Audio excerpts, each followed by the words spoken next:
De sidste par år er en ny fristad vokset frem i kommunens gamle værksteder på Ydre Nørrebro.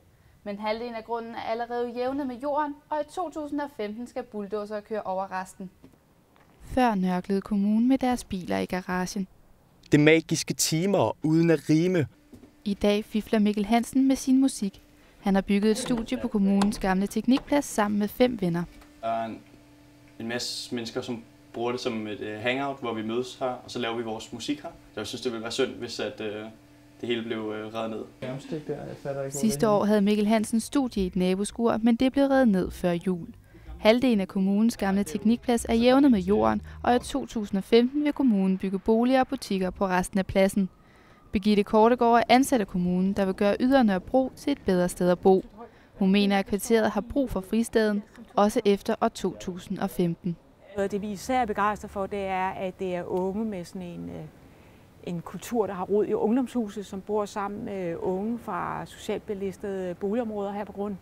Og de har jo rent faktisk fundet ud af det sammen. Parkour, koncerter, værksteder og boksetræning for kvarterets unge. En fristad bryder frem i kommunens tomme værksteder, og der er brug for undergrundskultur i København. Det mener Christine Samson, der er forsker i alternativ kultur på RUC. Det giver jo byens borgere, også de mere belastede områder, mulighed for at gå andre steder hen, end for eksempel de mere dyre eller kommercielle kulturbegivenheder.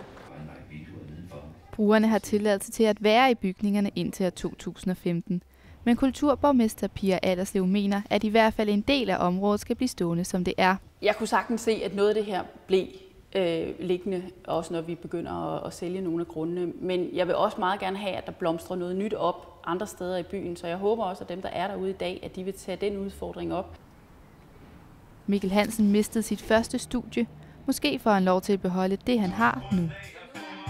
Det synes jeg er rigtig fedt. Det er fedt, at folk kan se, at man kan bruge det her sted til noget. I sidste ende kan borgerrepræsentationen afgøre, om fristaden skal bestå eller ej.